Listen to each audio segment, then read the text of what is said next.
and welcome back to the Body for Minds podcast. A little while ago, something happened that has stayed with me ever since. One Saturday morning, my two boys were roughhousing on the couch. They were laughing, wrestling, bouncing around. You know, the kind of chaos that usually makes you wonder if the couch will survive.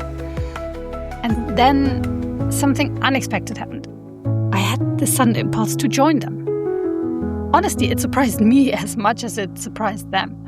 They both stopped for just a split second, looked at me almost as if to say, wait, are you really joining? What's going on now? And then we were all laughing and, just playing together. After a little while, my daughter heard all the commotion, became curious about what was going on, and of course she had to join in too. Even now, thinking back, that moment fills my heart. Nobody was trying to create a meaningful family moment. Nobody was trying to regulate their nervous system. Nobody was trying to connect. And yet, that's exactly what happened. We all felt different afterwards, more connected, lighter, calmer. And what struck me afterwards was that I felt more regulated too. Not because I had taken time away from my children or because I had meditated or not because I had finally found 10 quiet minutes to myself, but because I had moved with them.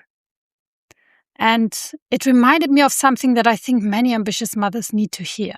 We often think regulation happens through slowing down or when we are on our own. But I sometimes wonder whether that assumption quietly becomes a trap. How am I supposed to regulate if I have no downtime? How am I supposed to regulate if I'm never alone? How am I supposed to regulate if every time I try to sit down, somebody needs something from me? Suddenly, regulation doesn't just feel difficult, it feels impossible. And maybe that's exactly where so many of us get stuck. Over the last few months, we've talked quite a bit about body awareness, nervous system regulation, and learning to reconnect with yourself. And when people think about regulation, they often picture sitting quietly, taking deep breath, meditating, being still. Now, don't get me wrong. I've talked about these things, and those things absolutely have their place. But they aren't always accessible, especially if you've spent your whole day mentally switched on. If you've been solving problems, planning ahead, juggling work, organizing your family, making decisions for everyone else. Your mind doesn't necessarily stop just because you sit down. And let's be honest, there's always more to do. So who has got time to sit down, much less just sit and breathe for God knows how long? In fact, if you're anything like me, that's often when your mind gets louder. I notice this even when I'm cuddling with my children at bedtime. I absolutely love those moments. But once we've stopped talking about how the day went, and we're just lying there quietly, I sometimes notice my thoughts wandering. What still needs doing? Did I send that email? What's tomorrow's schedule and who is where and when?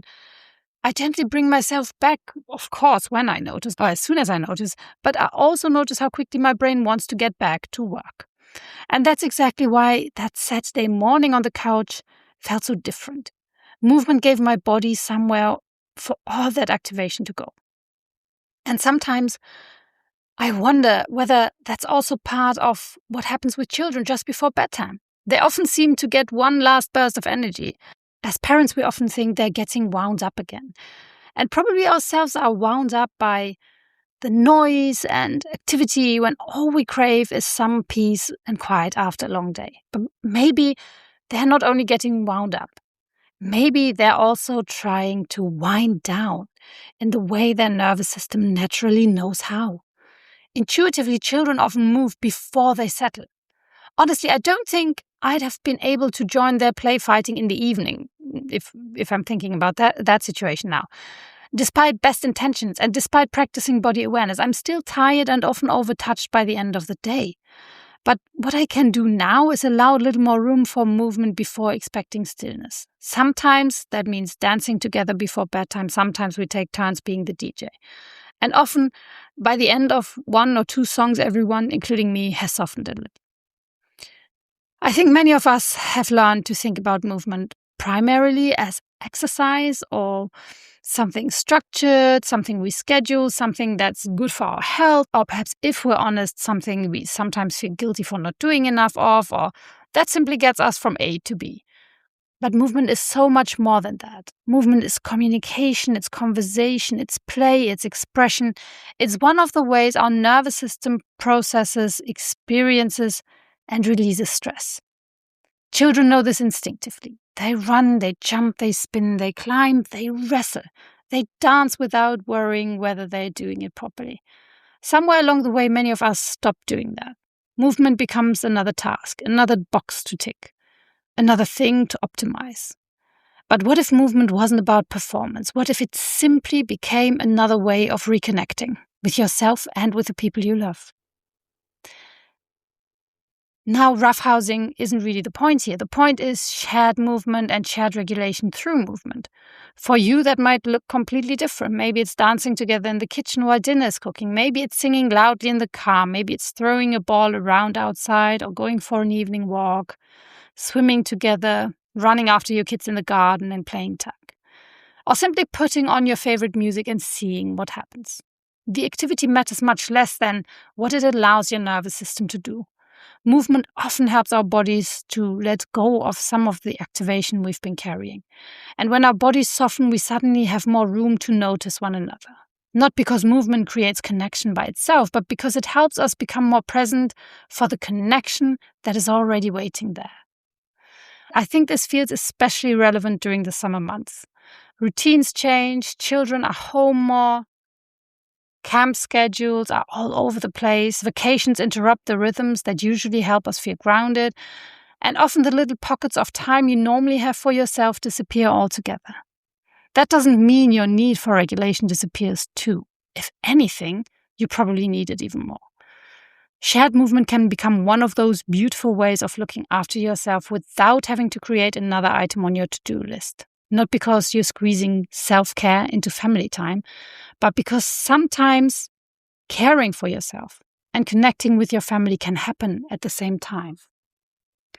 So today I'd simply like to leave you with a different possibility. The next time you notice yourself feeling tense or scattered or like your mind simply won't switch off, instead of asking yourself how to become still, ask yourself whether your body might simply need to move first.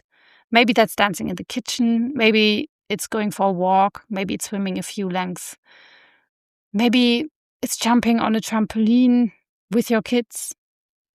Or maybe it's joining the roughhousing on the couch when the impulse arises. Not because movement is another thing you should do, but because your body might be showing you a more accessible way back to yourself. And perhaps that's the surprising thing I discovered that Saturday, that connection wasn't something I had to create. It emerged because my body and theirs got to do what it needed first. We often think caring for ourselves means stepping away from our children. And sometimes it does. But sometimes caring for yourself happens right in the middle of being with them. Sometimes your nervous system needs exactly what theirs needs. Not more productivity, not more effort, just a chance to move. Thank you for spending this time with me today. If this episode resonated, I'd love it if you shared it with another mum who might need this reminder too.